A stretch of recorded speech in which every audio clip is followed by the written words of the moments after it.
all, and welcome back to Cartoon Galaxy Rant, where we talk about various cartoon-related stuff for your pleasure. And judging by my first video, you all seem to enjoy it. Not gonna lie, I also enjoyed making it, and with that said, I decided to make some more of these kind of videos. By the way, if you haven't checked out my first video, that which covered the upcoming Velma show, make sure to check it out. I'll put the link right here.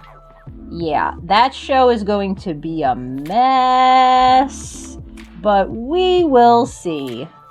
We will see. Now today, I decided to talk about another cartoon favorite that for the past several years has been, how shall I put this, aging poorly. And there are reasons for this, which we will cover today. What show is this I'm talking about? I'm talking about The Simpsons, of course, a show that helped pave the way for adult cartoon family sitcoms. Not to mention has been one of the longest running shows on TV, with the exception of Doctor Who. And like Doctor Who, after years of existence, has had the soul sucked out of it by the entertainment industry, only to remain a hollow husk of itself, put on display for the world, only to ogle and scoff at its feeble, pathetic remains, while it pleads for a death that refuses to come. So let's get into it, shall we? Now, how can I introduce the sad tale of The Simpsons? Well, let's start with its glory days.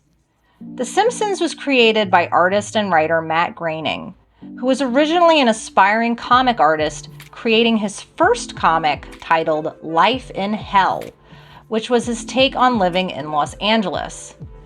Ah, how some things don't change. Or in today's world, gets worse. Anyway, if you've seen this bunny-like character before, well, guess what? That's from this comic. Life in Hell gained enough traction that Matt was able to publish more strips pertaining to these silly-like characters. And due to the popularity of his comics, Matt was eventually asked to work on some animations for The Tracey Ullman Show. And, well, the rest is history. The Simpsons was born as a 60-second set of short animated bumpers for The Tracey Ullman Show, the first one airing on April 19th, 1987.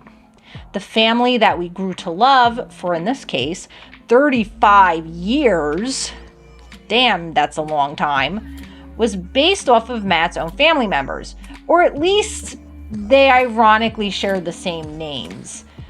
That's right. His mother was named Margaret, his father was named Homer, his grandfather was named Abraham, and he had two younger sisters named Lisa and Maggie. He had two older siblings as well, but I guess he didn't want to add them to the show.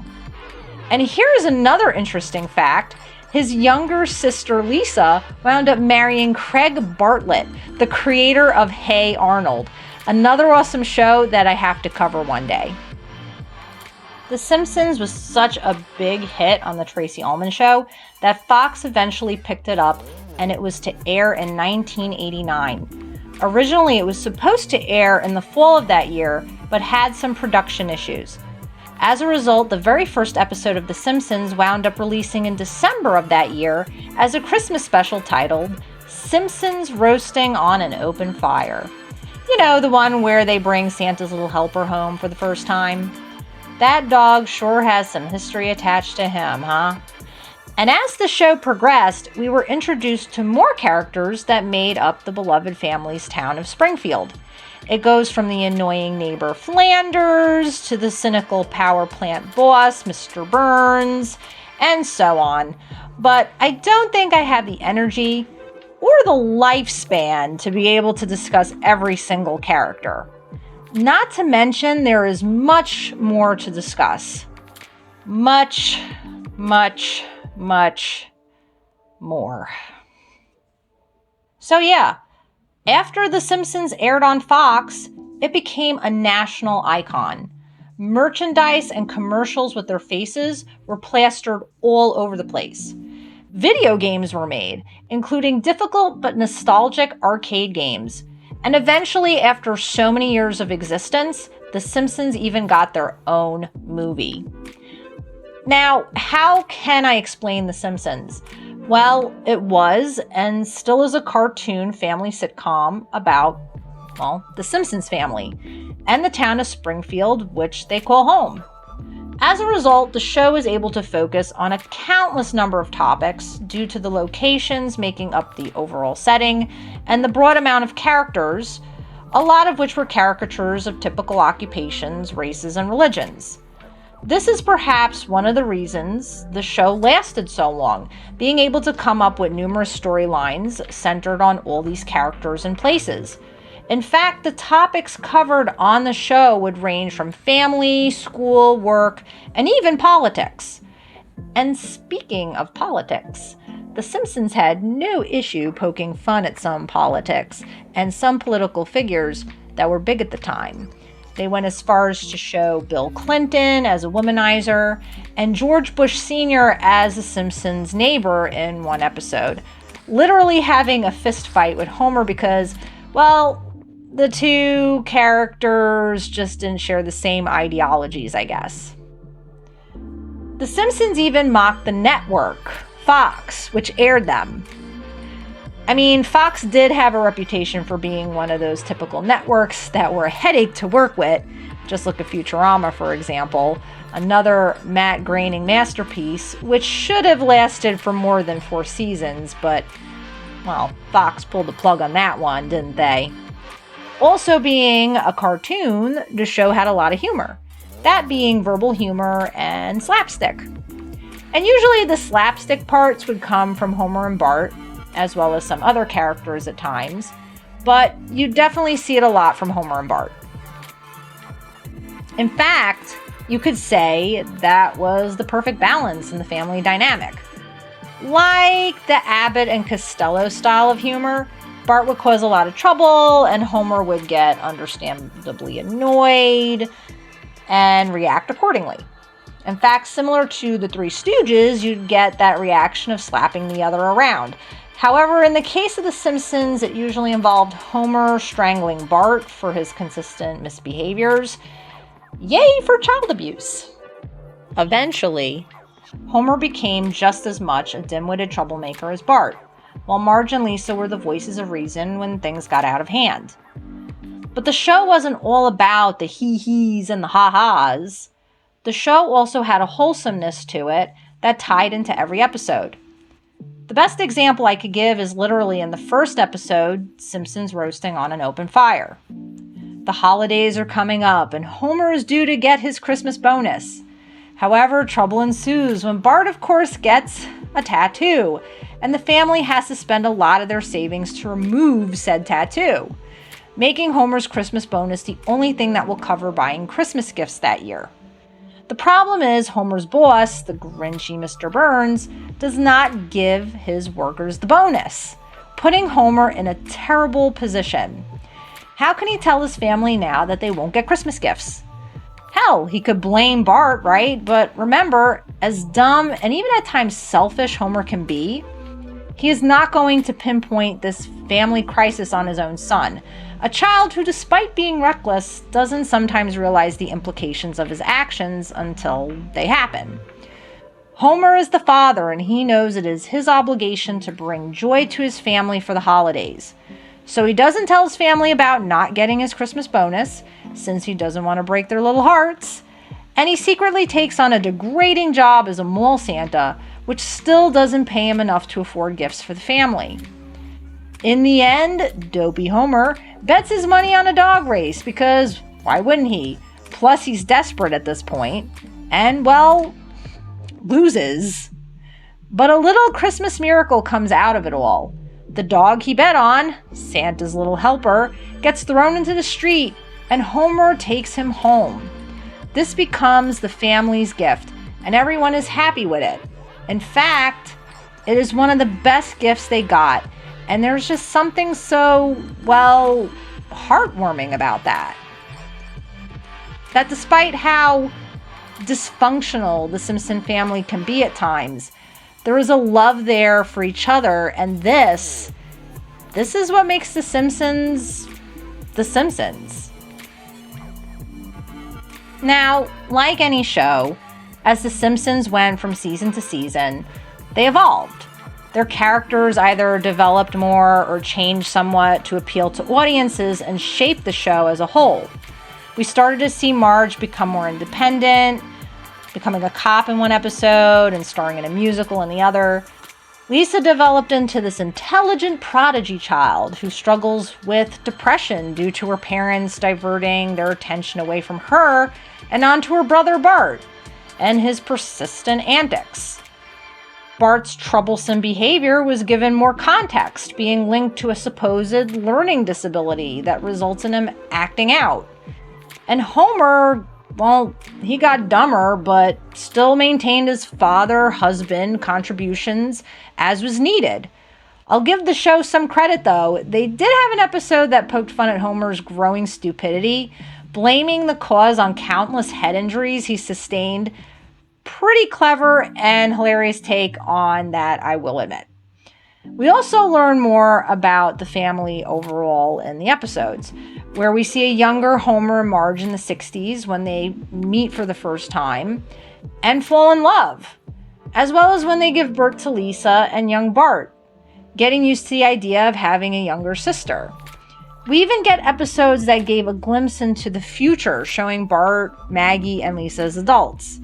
We see the ups and downs in Homer and Marge's relationship, some leading close enough to divorce, in fact, and a lot of these scenarios are pretty relatable. And we get into some deep stories about the other characters too, like when Principal Skinner formed a scandalous relationship with Miss Krabappel. Apu fighting to keep his citizenship so he could stay in the US, a country he loves so dearly. Grandpa Abe Simpson falling in love with someone from his retirement home, only to be saddened by her death. Him not being there on the day she died because his family pushed him to spend a day with them, and then leading to him literally disowning his own son, Homer. Of course it gets resolved, but damn, does that kind of content hit hard. And the list goes on. Of course, however, every episode featuring these other characters still always had the Simpsons involved in some way. But like any show, ideas wear, writers change, audiences get bored, and the show starts to suffer. That's right, folks. It's time to talk about how we got to crappy Simpsons. So buckle in your seatbelts. This is going to be one hell of a ride. Now, you would think, since we are currently on season 33, I believe, at least as of the making of this video, the downfall of the show had to be somewhere around season 20 or something like that, right? Wrong. Okay, well, a lot of folks will actually say they felt the show got bad at season 10 or 11. So that definitely had to be when The Simpsons started to suck. That's gotta be it. Yeah? Well, would you believe that The Simpsons viewership started to decline as early as, well, season 5? If you don't believe me, I found a chart, because charts are great at showing stuff. And I found this one courtesy of Forbes magazine, though you can find this baby plastered everywhere if you search it on Google. I kid you not. So let's take a look-see, shall we? So, as you could see from the start of season 1, the show was at its highest viewership. Then it starts to slip a little at season 2. And then season 3 it slips some more. But this is, as I'd estimate, at about a loss of 2 to 3 million views. Then it starts to bump back up a little bit at season 4. Slips again at season 5, losing maybe close to 5 million views. Declines, but remains sort of steady between season 6 to 8. So in total, viewership dropped very slowly between seasons 2 to 8. And let's be honest, that's not awful. Audiences are not always super dependable, and they come and go. It's the ones who are truly fans that will stick around for the ride. But when the ride looks like it's about to take a huge turn off a gaping cliff, well, you could bet folks are going to be rushing off and getting as far away from that show before it crashes and bursts into flames. This happened around season 9 to 10, when The Simpsons started to make a nosedive in viewership at season 11. Eventually, views go back up again at season 12 and 14, making close numbers to season 9, but the show just makes a steady decline season to season henceforth. When the show started, it had a viewership of close to 30 million. At season 27, it holds only 4 million, and I'm certain it's gonna get worse from there. I mean, writers did their job keeping the fans of the show interested. That's why people will still refer to the earlier seasons of The Simpsons as its golden age. Hell, season 5, Matt Groening and writers even went above and beyond by making the 2-part episode Who Shot Mr. Burns, where audiences had to guess, well, who shot Mr. Burns? And there was some neat prizes if anyone could call in and figure it out. One big prize was literally winning the Simpsons house, which still exists to this day at 712 Red Bark Lane in Nevada. Man, I'd hate to be the people who live there now. All those crazy Simpson fans stuck in their house every damn day. And did this episode help viewership? I guess you could say it kept it steady for a bit. But again, why the decline? Why did the viewership even go down? Well, you could say the show started to tilt gradually away from the feeling of a family show with some moments of humor and started to focus more on just the humor. The jokes getting more silly and the scenarios getting more outrageous as the season progressed. And not that this was a bad thing. The little changes still worked and made the show entertaining, even if it started to feel a little different from when it first aired. I mean, season 5, although losing viewership, was still fun. But you have to admit the storylines were getting a little more out there. Homer was once in a quartet group with Skinner, Apu, and Chief Wiggum, eventually to be replaced by drunkard Barney. Bart is being stalked by Sideshow Bob, who wants the boy's head after he put him in jail in some of the earlier episodes.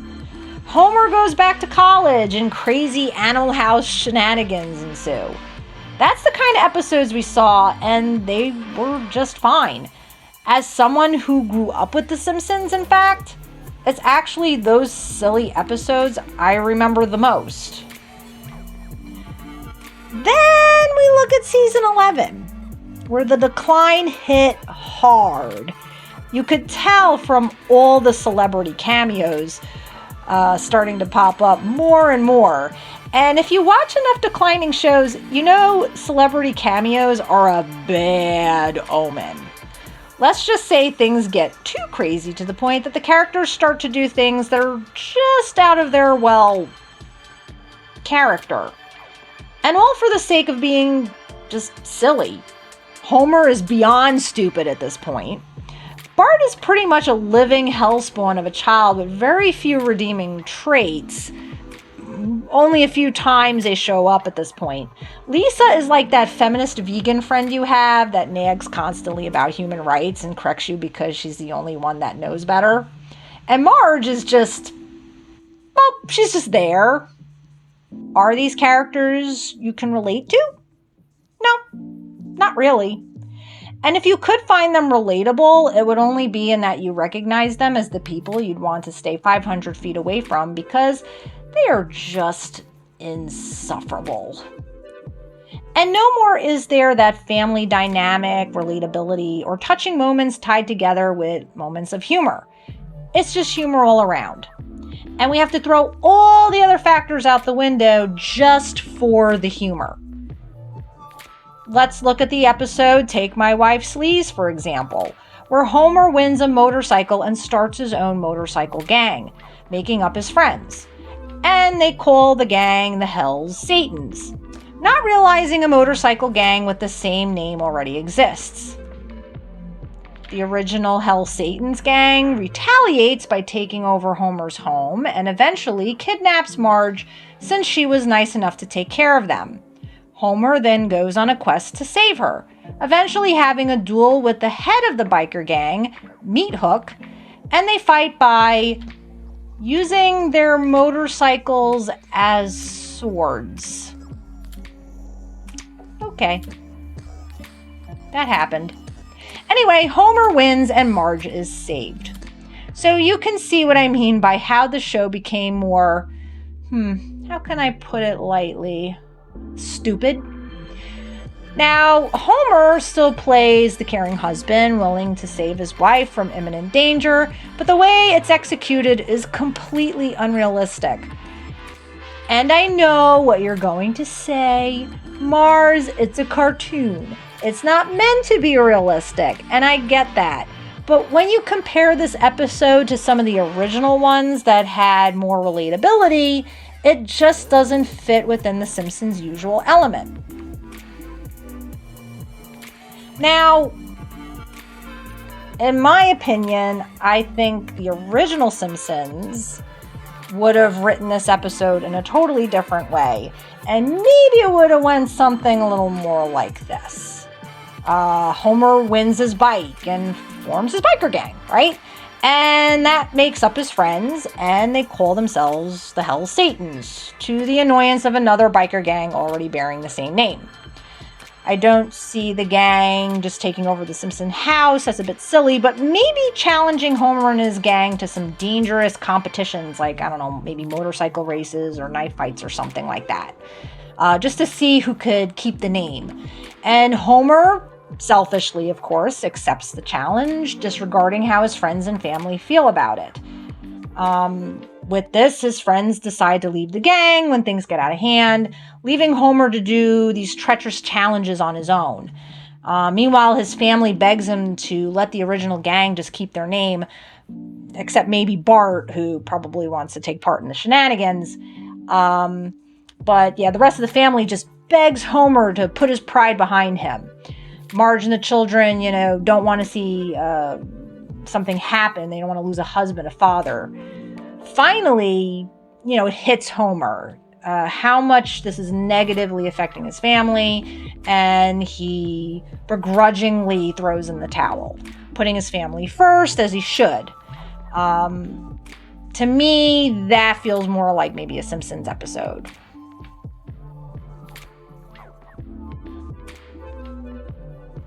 I'm sure you're all aware of how people talk about the zany moments when The Simpsons predicted things like 9/11 and Trump becoming president. Well, so did they predict that Disney would own 20th Century Fox. And so had the prophecy come true.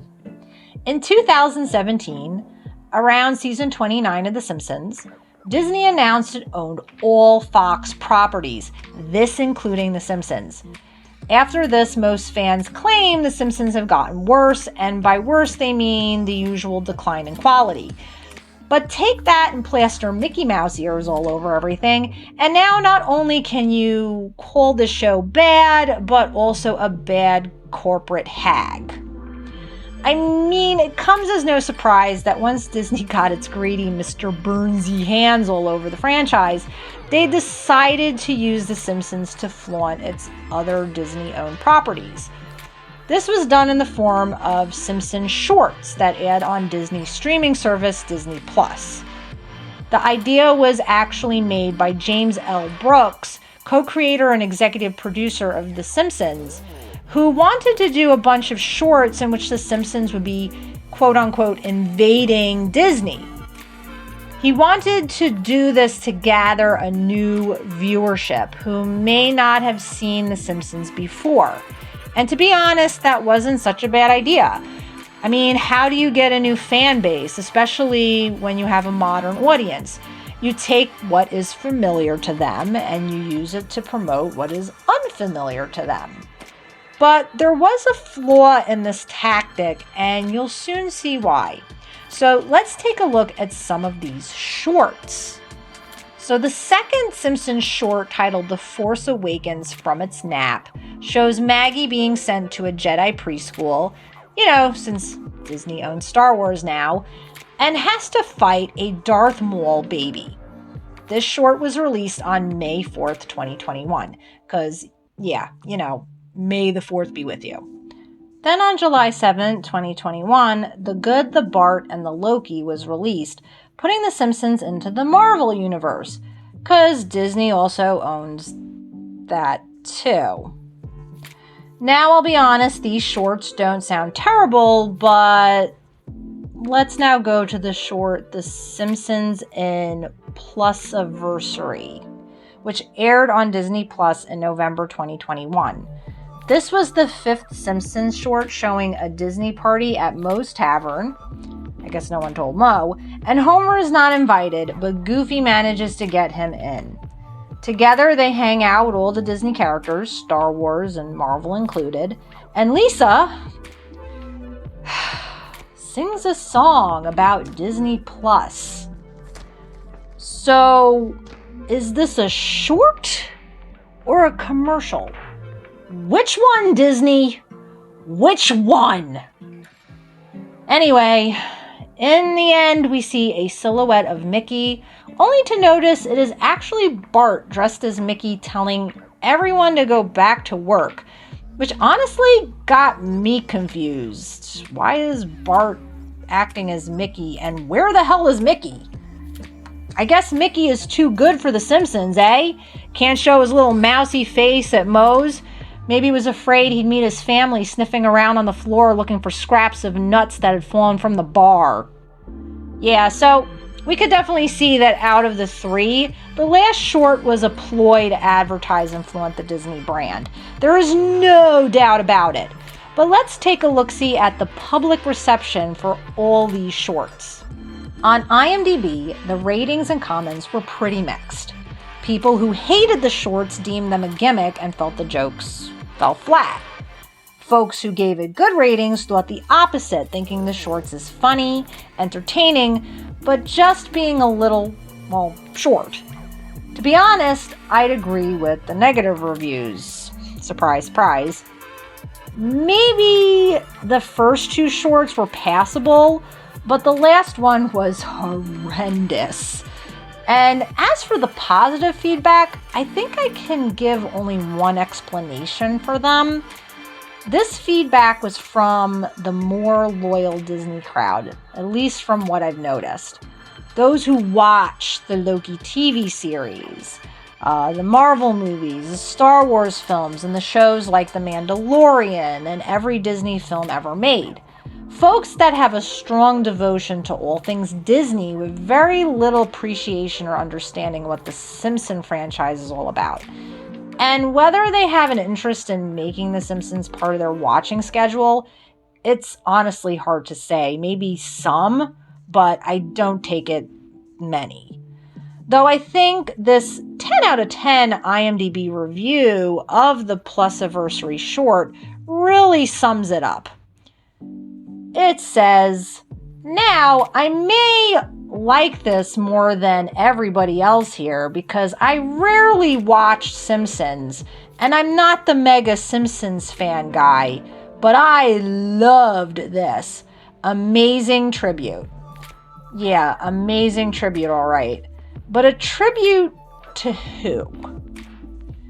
It seems that viewers only took pleasure in seeing their favorite Disney characters being placed into a new environment where they can behave outside their usual traits.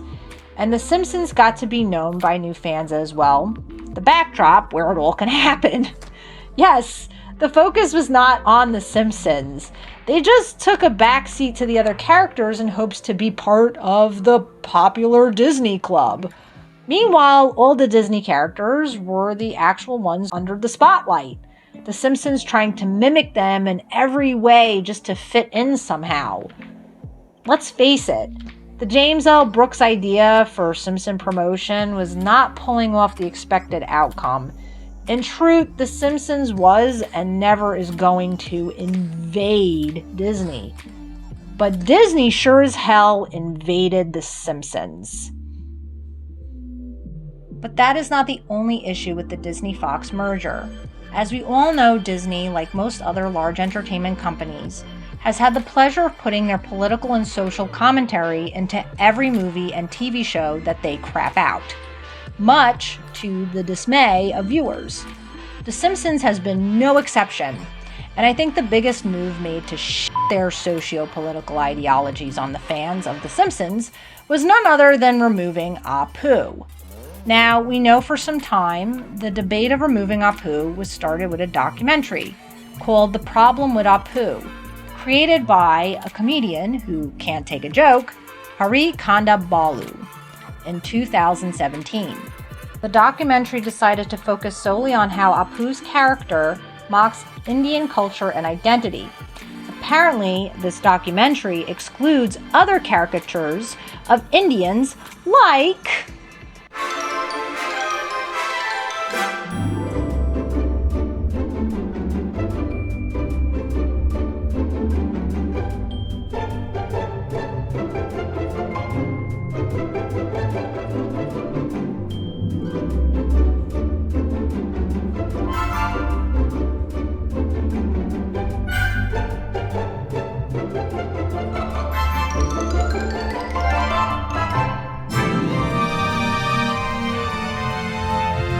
But hey, what's going to get more attention than focusing on Apu because he is so well hated by many? Am I right? Now, don't get me wrong. He started out as this caricature in the first few seasons, but as the seasons progressed, he actually developed into a really well-rounded character, intelligent and sincere. I could go into a lot of details about this, but I do think that Hot Diggity Demon covers this the best, so you should definitely check out his video on this topic if you haven't already. But yeah, despite folks pushing for Apu's removal, fans argued it was uncalled for, and even the writers of the show agreed with a scene between Lisa and Marge in which Lisa states, "To say something that started decades ago and was applauded and inoffensive is now politically incorrect. What can you do?" One of the few times I can agree with Lisa on something without wanting to punt her. Bravo, Lisa. Bravo. Matt Groening even stated in 2019 during a Disney D23 Expo that Apu would remain on the show because we all love Apu. But despite what the writers and Matt Groening felt, in 2020, only a year after Simpsons was put up on Disney+, the voice of Apu, as well as other characters, Hank Azaria, and his production team decided to step down. He claims it is because he realized the racism behind the character, but we aren't idiots. When the Apu debate started, Mr. Azaria was harassed nonstop for his role in voicing Apu, and no one wants to be harassed. And no one especially wants to be called racist. And I'm sure Disney execs were up his ass too, especially as they just put The Simpsons on Disney+. As we all know, when a voice actor quits or dies on The Simpsons, such as Miss Krabappel and Troy McClure, the character dies with them. So I hate to say it, even though folks are saying Apu may return, but maybe with a different voice, I highly doubt it.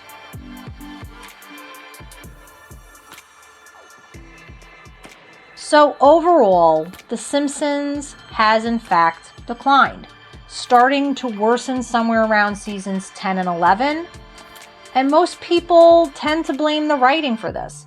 And yes, the writing has gotten pretty bad. But here's the crazy thing.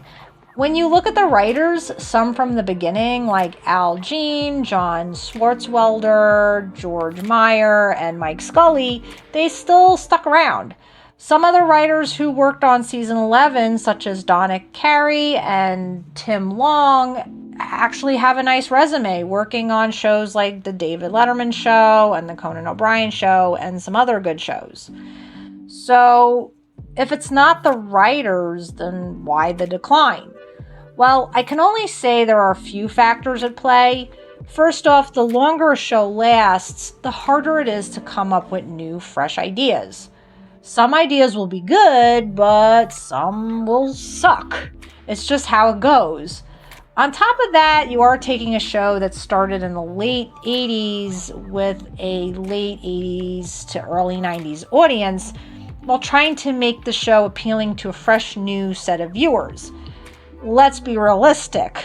The late 90s to 2000s are not the same as the 80s, early 90s.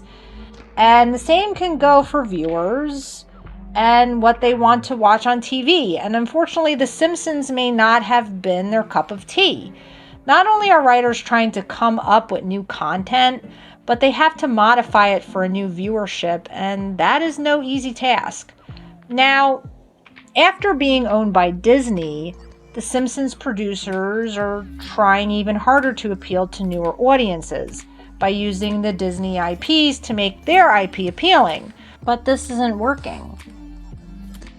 They even took the young Marge and Homer out of the 60s and put them into a 90s setting instead, which is actually making a lot of dedicated Simpsons fans pretty upset. And this is the problem. A problem that doesn't just plague The Simpsons, but many other old TV shows that still try to stay relevant in today's day and age. How do you create a show by keeping its roots while also making it more modern? The root aspects of the show might bore new fans, and the new additions will piss off old ones. So how can anyone really win? How can you make the show good while also appealing to a new audience? Well, I think it could still be doable if it's done right, despite how hard it might be. First off, making an old show too modern doesn't work at all. It just doesn't. The Simpsons is in fact a pure example. Despite trying to make it more modern, I don't see a lot of younger generation of viewers rushing to buy Simpsons merch and quoting Simpsons lines or anything like that. Maybe Rick and Morty, maybe Fortnite, yeah, but Simpsons? No. I mean, it's like if your grandpa decided to dress up like Pete Davidson and talk about his wild Call of Duty adventures. Not really appealing. But let's take Grandpa as he is, a little old man from a different generation, but have him, I don't know, talk about his experiences during World War II, maybe. It's a different time, a different generation, but war and death is a relevant thing that, despite how terrible it may be, will still pique the curiosity of his grandchildren, maybe, who come from a different time. You could keep the old, but use relatable factors in the old to get both generations into it. At least that's just my opinion. I mean, it doesn't look like The Simpsons is going away anytime soon. The creators in Disney just don't want to let it go, although the fans feel it just needs to die. It's just going to remain a zombie of itself unless the industry can find a better use for it. But we'll just have to see what happens. Maybe there is still some hope for The Simpsons yet. But if things continue in the same direction, I wouldn't get your hopes up. Anyway, thanks again for watching. If you enjoyed this video, please like and subscribe for more content. And in the meantime, take care and peace out.